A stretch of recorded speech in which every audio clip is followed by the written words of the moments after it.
নমস্কাৰ, চাই আছে ডিবি নিউজ। কোন হ'ব বিজেপিৰ ৰাজ্যিক সভাপতি? আজি সন্ধিয়া 7 বজালৈকে মনোনয়ন দাখিল পত্ৰ প্ৰেৰণ কৰাৰ শেষ সীমাই। ইতিমধ্যে 7 বজাৰ পূৰ্বে মনোনয়ন পত্ৰ দাখিল হ'ব আজিৰ দিনটোত। আৰু ইতিমধ্যে সংবাদ মাধ্যমতো চৰ্চা লাভ কৰিছে বিভিন্নজন ব্যক্তি, কিন্তু ডিবি নিউজে আমি কোনো এজন ব্যক্তিৰ নাম নকওঁ। কিন্তু এই মুহূৰ্তত পূৰ্বৰ বিজেপিৰ ৰাজ্যিক সভাপতি ভৱেশ কলিতা, যদিও বা বৰ্তমানলৈকে ৰাজ্যিক সভাপতি ভৱেশ কলিতাই আছে, আজি মনোনয়ন পত্ৰ 7 বজাত শেষ হ'ব। ভৱেশ কলিতাই মনোনয়ন পত্ৰ দাখিল সম্পৰ্কত কি ক'লে? ভৱেশ কলিতাই ইতিমধ্যে উল্লেখ কৰিছে যে মনোনয়ন পত্ৰ দাখিল নকৰে ভৱেশ কলিতাই দলীয় যি ৰাজ্যিক পৰিষদৰ উমৈহতীয়াভাৱে নিৰ্বাচিত ব্যক্তিজনকেই প্ৰতিদ্বন্দ্বী হিচাপে ৰাজ্যিক সভাপতি হিচাপে আগবঢ়াবলৈ মন বিজেপিৰ ৰাজ্যিক সভাপতি ভৱেশ কলিতাৰ। কিন্তু আজিৰ দিনটোৰ পিছত কাইলৈ 11টা বজাত বিজেপিয়ে পাব নতুন ৰাজ্যিক সভাপতি, আৰু নতুন বিজেপিৰ ৰাজ্যিক সভাপতিগৰাকীৰ মূৰত থাকিব সমাগত পঞ্চায়ত নিৰ্বাচন আৰু 26ৰ বিধানসভা নিৰ্বাচন। জনাম সবিশেষ কোন হ'ব বিজেপিৰ ৰাজ্যিক সভাপতি এই প্ৰতিবেদন। এই মুহূৰ্তত ডিবি নিউজৰ দৰ্শকসকলক জনাই আছোঁ, বিজেপিৰ ৰাজ্যিক সভাপতিক লৈ চৰ্চা চলি থকাৰ সময়তেই কোন হ'ব বিজেপি দলৰ ৰাজ্যিক সভাপতি। কাইলৈ নাম ঘোষণা কৰা হ'ব ৰাজ্যিক সভাপতিৰ নাম। কাইলৈ 11 বজাত ঘোষণা কৰা হ'ব বিজেপিৰ ৰাজ্যিক সভাপতিৰ নাম। ৰাজ্যিক পৰিষদৰ সদস্যই নিৰ্ধাৰণ কৰিব কোন হ'ব সভাপতি। আৰু ইতিমধ্যে ভৱেশ কলিতাই কি ক'লে সভাপতি প্ৰসংগত আপোনালোকক মন্তব্য শুনাম। শেহতীয়াভাৱে বিজেপি দলৰ ৰাজ্যিক সভাপতিক লৈ সৰ্বতে চৰ্চা চলি থকাৰ সময়তেই নতুনকৈ লাভ যিগৰাকী ব্যক্তিয়ে বিজেপিৰ ৰাজ্যিক সভাপতি হ'ব তেখেতৰ মূৰতে থাকিব সমাগত পঞ্চায়ত নিৰ্বাচন, আৰু তাৰ লগতেই 2026 চনৰ বিধানসভা নিৰ্বাচনৰ গধুৰ দায়িত্ব। মাজত মাত্ৰ কিছুক্ষণ শীঘ্ৰে ৰাজ্যিক বিজেপিয়ে লাভ কৰিব নতুন সভাপতি। আজি সন্ধিয়াৰ ভাগলৈ মনোনয়ন পত্ৰ দাখিল কৰাৰ সময় আছে, গতিকে কিছু সময়ৰ পাছতে বিজেপিয়ে নতুন সভাপতিৰ নাম ঘোষণা কৰিব। মাত্ৰ কেইটামান ক্ষণ। 17 জানুৱাৰীত কেন্দ্ৰীয় পৰ্যবেক্ষক হিচাপে কেন্দ্ৰীয় মন্ত্ৰী গজেন্দ্ৰ সিং শেখাৱাতৰ উপস্থিতিত ৰাজ্যিক বিজেপিৰ পৰৱৰ্তী সভাপতিৰ নাম ঘোষণা কৰা হ'ব কাইলৈৰ দিনটোত। এই বিষয়ক লৈ ৰাজ্যিক বিজেপিৰ ভিতৰচৰাত চলি আছে তীব্ৰ চৰ্চা। বিজেপিৰ ৰাজ্যিক সভাপতি সন্দৰ্ভত ইতিমধ্যে বুধবাৰে মুখ্যমন্ত্ৰী ডক্টৰ হিমন্ত বিশ্ব শৰ্মাই কয় 17 জানুৱাৰীত বিজেপিৰ সভাপতি নিৰ্বাচন প্ৰক্ৰিয়া সম্পন্ন হ'ব। 16 জানুৱাৰীত নিশা 7 বজালৈ মনোনয়ন দাখিল কৰাৰ সময় আছে। গতিকে এই পৰ্যন্ত যদি এখনো মনোনয়ন পত্ৰ দাখিল কৰে তেন্তে সভাপতিৰ নাম শুকুৰবাৰে 11 বজাত ঘোষণা কৰা হ'ব। এয়া আছিলে মুখ্যমন্ত্ৰী শৰ্মাৰ মন্তব্য। আৰু এনে সময়তে এতিয়া মনোনয়ন পত্ৰ দাখিলৰ আজি 7 বজালৈকে সময় থাকিব। আৰু এই মুহূৰ্তত বিজেপিৰ ৰাজ্যিক সভাপতি ভৱেশ কলিতাৰ মন্তব্য আমাৰ হাতত আহি পৰিছে, শুনাই ল'ম। ভৱেশ কলিতাই সভাপতি সম্পৰ্কত বিজেপিয়ে নতুনকৈ লাভ কৰা সভাপতি কোন হ'ব পাৰে বা সভাপতি সম্পৰ্কত নিৰ্বাচন প্ৰসংগত কি ক'লে শুনাই লৈছোঁ। মই পিছতে পাৰ্টীৰ কাৰ্যালয়ত উপস্থিত থাকিব, আৰু আজি আমাৰ জ্যেষ্ঠ নেতৃবৃন্দৰ আলোচনা হ'ব। সন্ধিয়াৰ ভাগত নমিনেশ্যন হ'ব, যিটো পাৰ্টিটো আমাৰ এটা ডিচিপ্লিন মেইনটেইন কৰি চলা হয়। এখন আমাৰ সংবিধান আছে, আমাৰ প্ৰতি 3 বছৰে মূৰত আমাৰ দলৰ সাংগঠনিক নিৰ্বাচন হয়। অন্য দলৰ নিচিনা নহয় যে ওপৰৰ পৰা জাপি দিয়া। আমাৰ বুথ হ'ল, বুথৰ পিছত মণ্ডল, মণ্ডলৰ পিছত জিলা, আৰু জিলাৰ পিছত ৰাজ্যিকৰ পিছত ৰাষ্ট্ৰীয় সমিতি। আৰু সেই নিমিত্তে অহাকালি ৰাতিপুৱাৰ ভাগত ৰাজ্যিক সমিতিৰ ঘোষণা কৰা হ'ব। মই যদি এটা সুধোঁ, অলপ মোৰ বুজাটো মানুহৰ সুবিধা হ'ব যে বিজেপিত কেনেদৰে সভাপতি নিৰ্বাচিত হয়? কালি মুখ্যমন্ত্ৰীয়ে ক'লে অলপ আদৰোৱা হ'ল। এইটো সম্পূৰ্ণ গণতান্ত্ৰিক প্ৰক্ৰিয়াত হয়, যিটো আমি এটা গণতান্ত্ৰিক বিশ্বাস কৰোঁ। গণতান্ত্ৰিক প্ৰক্ৰিয়াৰে হয়। আমাৰ ইয়াত নমিনেশ্যন হ'ব, নমিনেশ্যন পিছত স্ক্ৰুটেনি হ'ব, তাৰপিছত অহাকালি ঘোষণা কৰা হ'ব।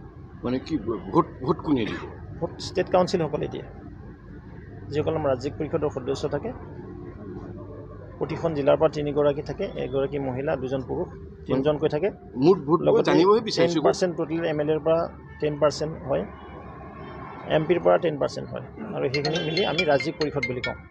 এই ৰাজ্যিক পৰিষদে নমিনেশ্যনত চহী কৰিব লাগিব। ইলেক্ট্ৰলত তেওঁলোকৰ ভোটাৰ থাকে।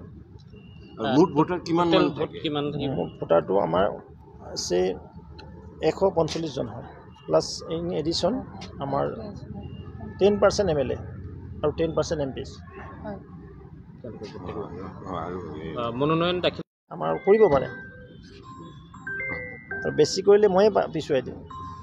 বেছিকে যদি কৰে, মানে বেছিকে যদি মনোনয়ন, আমাক সভাপতিয়ে লাগে এজন দলটো চলোৱাৰ কাৰণে, নহয় জানো? আমি কাৰ্যকৰ্তা আছোঁ, দলটো ভালে থাকিব লাগে, ভালদৰে চলিব লাগে, 26ত চৰকাৰ হ'ব লাগে।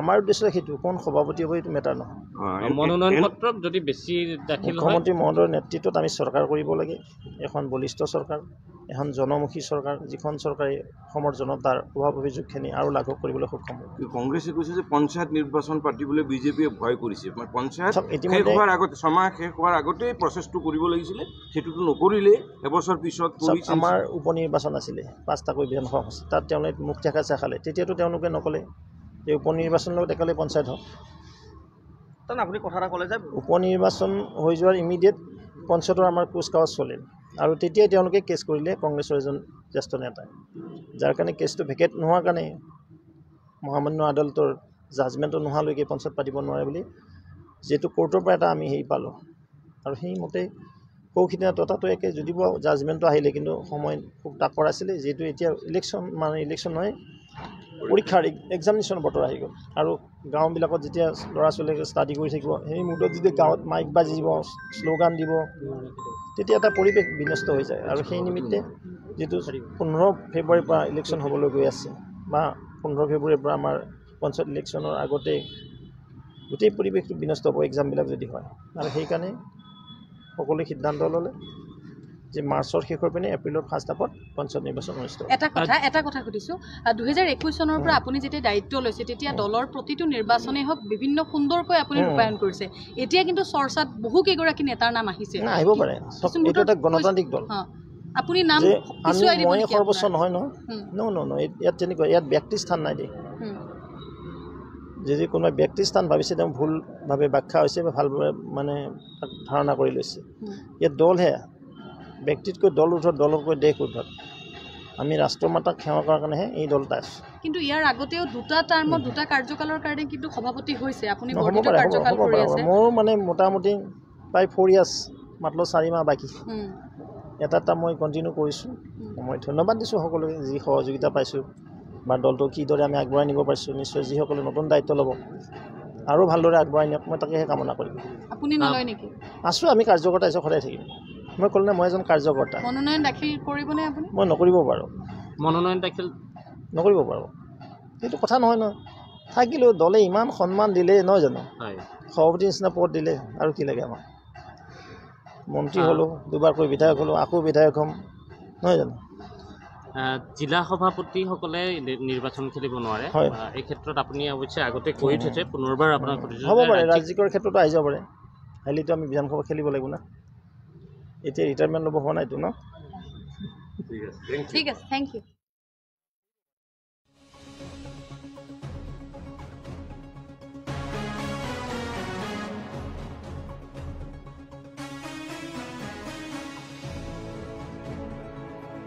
এয়া আছিলে বিজেপিৰ ৰাজ্যিক সভাপতি ভৱেশ কলিতাৰ মন্তব্য য'ত উল্লেখ কৰিছে যে মনোনয়ন পত্ৰ দাখিল নকৰিবও পাৰোঁ বুলি উল্লেখ কৰিছে যিহেতুকে আজি সন্ধিয়া 7 বজালৈকে মনোনয়ন পত্ৰ দাখিল কৰাৰ সময় আছে 7 বজাৰ পূৰ্বে এতিয়ালৈকে প্ৰকাশ পোৱা নাই বিজেপিৰ ৰাজ্যিক কাৰ্যালয়ৰ তৰফৰ পৰা কোন ব্যক্তিয়ে মনোনয়ন পত্ৰ দাখিল কৰিছে গতিকে আমিও প্ৰকাশ কৰিব পৰা নাই কিন্তু আমাৰ সতীৰ্থ সাংবাদিক বৰ্তমানে উপস্থিত আছে বিজেপিৰ ৰাজ্যিক কাৰ্যালয়ৰ অচৰে বাজৰে জানিবলৈ চেষ্টা কৰিব যে মনোনয়ন পত্ৰত কোন ব্যক্তিৰ নাম আহিল কিন্তু এই মুহূৰ্তলৈকে বিজেপি কাৰ্যালয়ৰ তৰফৰ পৰা আনুষ্ঠানিকভাৱে প্ৰকাশ কৰা নাই যদিও বা বিজেপিৰ শীৰ্ষ পৰ্যায়ৰ নেতৃত্বই উমহতীয়াভাৱে নিৰ্বাচন নোহোৱাকৈ এজন প্ৰাৰ্থী নিৰ্বাচন কৰাৰ বাবে চিন্তা চৰ্চা কৰিছে যদিও বা শেহতীয়াভাৱে মুখ্যমন্ত্ৰী ডক্টৰ হিমন্ত বিশ্ব শৰ্মাই উল্লেখ কৰিছে যদি একাধিক প্ৰাৰ্থীয়ে মনোনয়ন পত্ৰ দিয়ে তেতিয়াহ'লে এয়া নিৰ্বাচন হ'ব আৰু নিৰ্বাচনৰ পৰৱৰ্তী সময়ত 17 জানুৱাৰীত অৰ্থাৎ কাইলৈ পুৱা 11টা বজাত ঘোষণা কৰা হ'ব তাৰ বাবে এতিয়া ৰ'ব লাগিব কাইলৈ আজিৰ দিনটোলৈকে কাইলৈ 11টা বজাত প্ৰকাশ কৰিব বিজেপিৰ নতুন ৰাজ্যিক সভাপতিগৰাকীৰ নাম